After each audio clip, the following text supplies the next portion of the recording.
So I want to thank the media for being here, covering our COVID update for October 15th, 2020. And I want to thank all the department heads who took time out of their busy day. I know that we're all going through a very trying time of uncertainty, so thank you for being here and support of this update, because I think it's important to get the message out. And frankly, the message that I wanted to get out is very simple, is that we're starting to see an uptick in our numbers here in the city of Chicopee. And that uptick, I think, is because people are being more lax than they've been in dealing with the coronavirus. And as the weather seems to get cooler, I think it's starting to bring people more indoors, and the CDC has suggested that when people gather indoors, they're being much more lax than they've been in the past, and it's causing more transmission and clusters of the coronavirus. Here in the city of Chicopee, it's simply my message, please, and please hear me, wear a mask when you're indoors, social distance whenever you can, wash and sanitize like we've been saying since March, as much and as frequently as possible, and simply, if you do not feel well, to stay home. I'm going to share a little bit of just Massachusetts numbers for today. There were 518 newly reported cases. There's been over 138,000 confirmed cases in Massachusetts to date. There were 16 new cases today, 16 new deaths.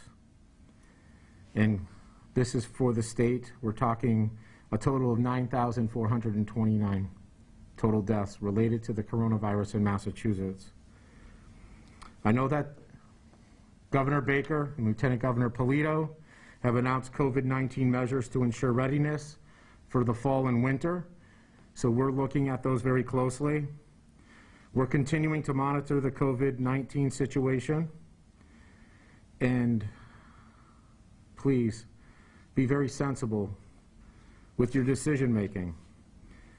We could potentially expose our residents to the second wave of this virus, and that's where our concern is. We have a continued need and importance of adhering to all public health personnel hygiene and social distancing procedures, like I said, and we are reviewing and continuing to follow state guidance and recommendations. When it comes to City Hall and all municipal buildings, they are open by appointment only. Temperature checks and face coverings are needed to enter city buildings to proactively protect and preserve and keep our staff and everyone safe. We're continuing to encourage everyone to conduct city-related business by phone or through the city's website or by email. If you can conduct your business remotely, please do.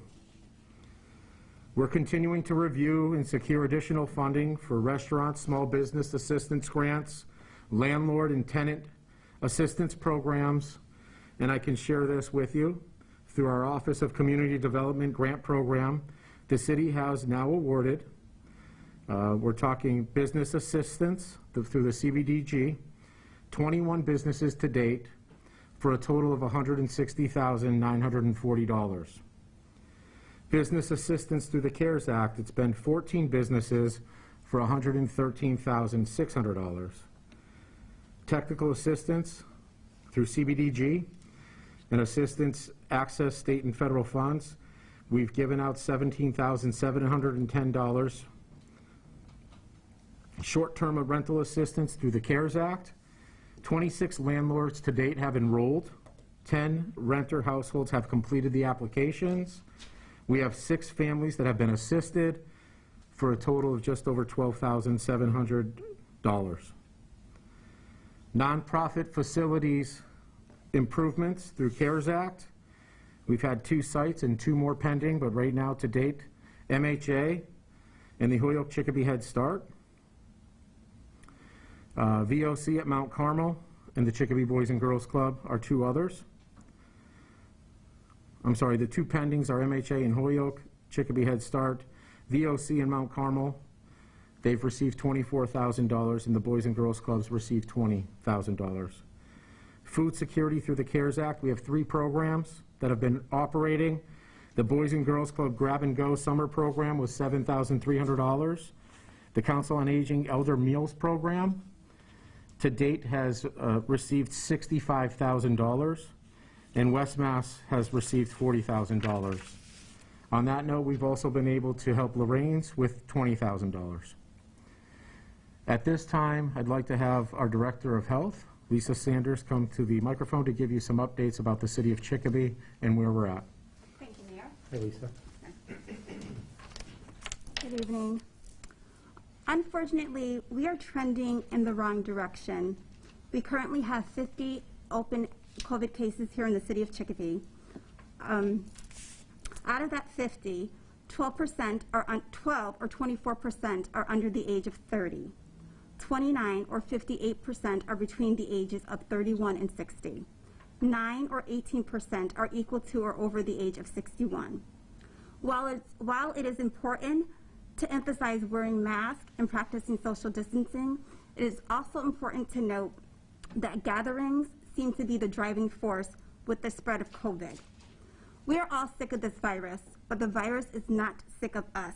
We must all do our part in stopping the spread. We must change our behavior. If you attend a large gathering, wear a mask, keep your distance. If you are hosting a gathering, follow the COVID guidelines. Make sure your guests wear a mask. Provide hand sanitizer, and if possible, keep guests that live in the same household together. This has been long, it's been very hard, but we must stay the course. The health department is working closely with the school department. We are trying to get our children safely back into the schools. In order to do so, we must change our behavior. Thank you. Thank you, Lisa. And I've said this many times, that in Chicopee we're very resilient as a community, but we really need to finish strong. This is for a finite amount of time, and I'm asking the residents and pleading with the residents of our city to please take this very seriously. A lot depends on it. Our schools depend on it, and frankly, the health of our community depends on it more than ever. On that note, I'd like to introduce our Superintendent of Schools. She's next on the agenda, Superintendent Lynn Clark, to give you an update on where we're at with schools. Thank you, Mayor. Good afternoon, everyone. I would like to start off by thanking everyone who is out there practicing social distancing and mask wearing and everything else that has allowed us to get to 1,500 students in our 15 buildings currently. So we are in week 5 of in-person learning here in Chicopee. We are in phase 2 of in-person learning. And I think that we have something to celebrate. I think that it's really terrific that we have such dedicated staff and families and students who are all allowing this to happen and working with us so diligently. Our maintenance staff have been wonderful. They continue to sanitize, they continue to disinfect. We currently have all the PPE needed and that are necessary. And we are happy to report that we have had 0 cases that have been transmitted in school currently. We feel that we are providing a very safe environment for learning. Students are happy that they're back, and walking through the halls, I'm happy that they're back as well as our staff. We do have strong protocols set in place. Not only do we work, and thank you to the local Board of Health who we work closely with, we are also given guidance through the Department of Elementary and Secondary Education. So we are given a lot of guidance and overseen with all of our protocols. It certainly is no secret, you heard it from the Mayor and Ms. Sanders, that our numbers are trending up. And I want you to know that we are in contact with Ms. Sanders daily, and we are aware that we are close to the numbers that would trigger us to pause in the phase-in plan. The decision to move to the next phase will occur only if Chicopee has the yellow, green, or white ratings, and the yellow rating cannot exceed 6 cases as the 14-day rolling, or if a cluster exists within a building. We also consider relevant data, local relevant data, such as the number of students and staff we have coming from communities which are red. I can tell you from our meal distribution, a huge thank you to our food service staff. We are currently serving 33,000 meals a week. We are serving breakfast, lunch, and dinner. And we have 4 pickup sites, Chicopee Comp, Chicopee High, and Stefanik from 4 o'clock to 6 o'clock, and Vieau School from 11 o'clock to 1 o'clock. So we encourage everyone to come out to get those meals. That has been extremely positive. Everybody should have Chromebooks. Those that were concerned about not having internet, we have provided Wi-Fi through jetpacks and MiFi devices. And if you are currently experiencing any sort of device concerns, please call our IT department. It's extremely important to please know that they are there and available to help. We do have a staff member that's part of the help desk, and they are there every day from 8 to 4. Please feel free to reach out. And again, thank you to those of you who are doing everything you can to keep the community safe and healthy. Thank you. I just want to say thank you to the superintendent for, first of all, working so diligently to get students back face-to-face, because I know that in this time of uncertainty, there's a lot of anxiety, and I really do think it's been beneficial to our community to have kids back in school. I've seen it firsthand by talking to Principal Cruiser yesterday, and she said that kids are adhering to the guidelines and the protocol and the orders that are in place, and they couldn't be happier to be back at school. So thank you for all of your hard work. Next, I'm going to have Police Chief Jeb come up to talk about what's going on with public safety here in the city of Chicopee, specifically our PD. Thank you, Chief Jeb. Excuse me. Thank you, Mayor. Thank you, everyone, for being here. Good afternoon. I think the last 3 speakers addressed the community as a whole, so I will stick with the police department and what has happened at our department. As you know, we had a cluster of 5 officers which contracted COVID. I'm happy to report since those 5 officers, we haven't had another officer that has come down with COVID, which is a good thing. And those 5 officers, 2 of which are still symptomatic, and some of the family members were adversely affected as well.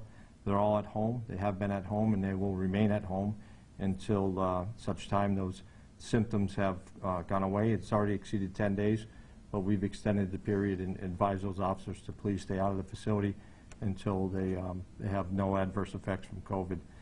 So we're monitoring them very closely. We're monitoring every other officer within the department. Pretty much everyone has been tested at least twice as of now, and I'm happy to report all that has come back negative. We're disinfecting the police department every 8 hours to ensure that if there's any issues internally, they're dealt with the maintenance crew cleaning that the areas along with the cruisers and our equipment. With their iodized sprayers that we were using. It's supposed to kill on contact and last for at least 8 hours. So we're ensuring that is occurring. More importantly, to the public, there's no gap in services as a result of the COVID, and we are working diligently to backfill any positions that have been vacated due to illnesses or even suspected illnesses which have occurred. And to that, what I want to say to everyone today is that we will resume our regular internal operation as of Monday, and that is open up to the public for firearms licensing and other accident reports and in-person reporting as well. However, your temperature will be taken at the door. You'll be required to social distance, wear a mask, and take all necessary precautions.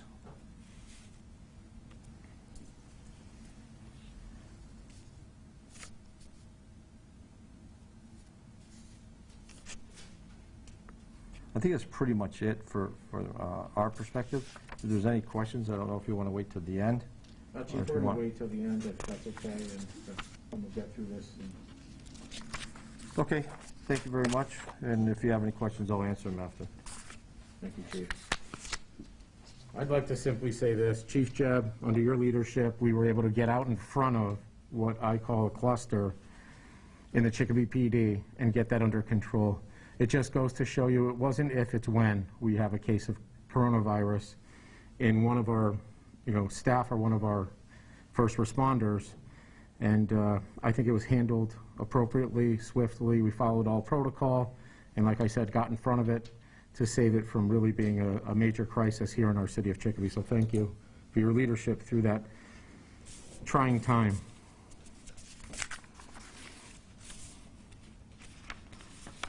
Next up, we're going to hear, I believe, from the fire department representative. We have Katie Caldwell here. Yes. Katie, come on up. Thank you. Thank you, Ms. As of today, the Chicopee Fire Department remains staffed and ready to respond to requests for emergency services. Fire Chief Stamborski would again like to thank the community for continuing to support our members during these challenging times.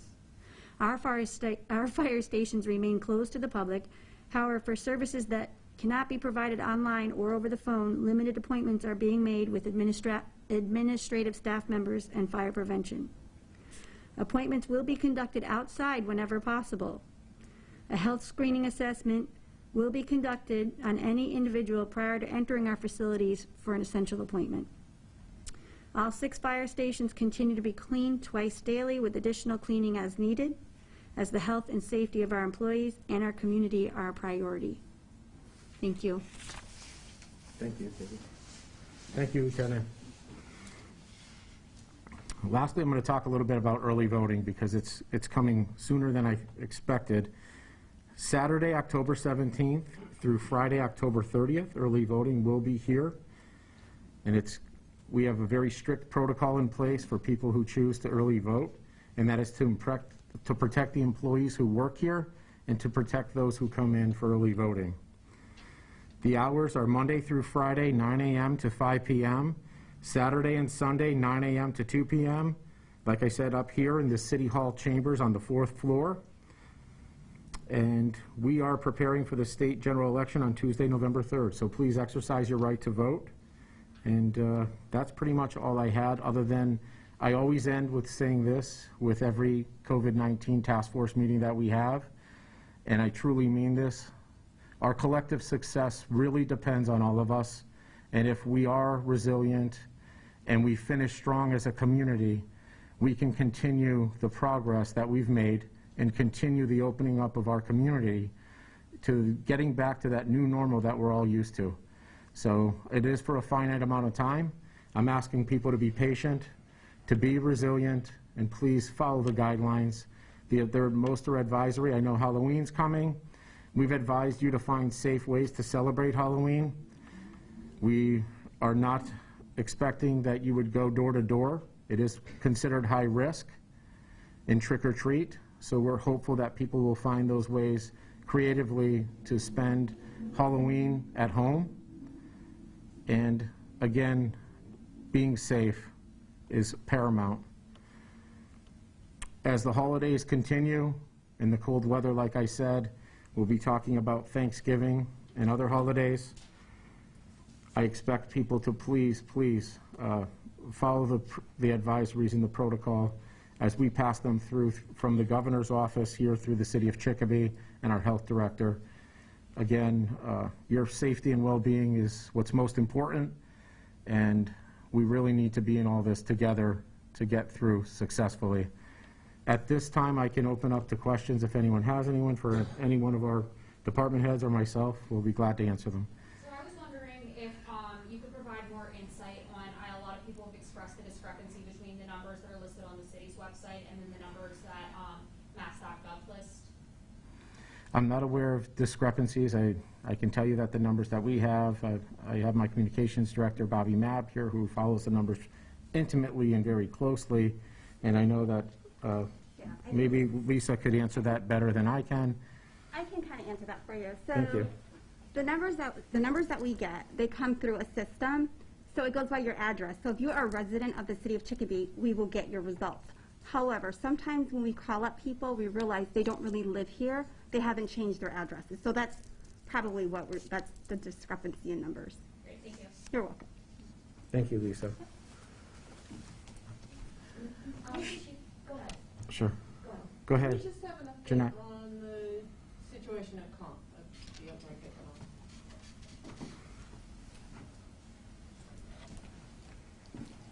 Certainly. So at Chicopee Comp, we have had 2 positive staff cases within the last week and a half. They were not transmitted in the school building. It was due to an outside activity. I will tell you that out of an abundance of caution, we have 21 students who are quarantined currently. All families were contacted and they were dismissed that morning. And none of the students have contracted the illness that you know of? At this time, no. Thank you. Thank you, Superintendent. I think I heard that you had a question for the chief. Who are still at home, have the other 3 returned? Oh, no, currently all 5 are still out. I'm sorry if I misrepresented that, but all 5 officers, they work closely together, and it was contained to those 5 officers and unfortunately a few of their family members as well. Just 2 of them are symptomatic. The other 3 are doing well and recovering and staying at home at least for another week. Thank you. You're welcome. Are the 21 students that are quarantined all at Comp? From Comp? They are, yes.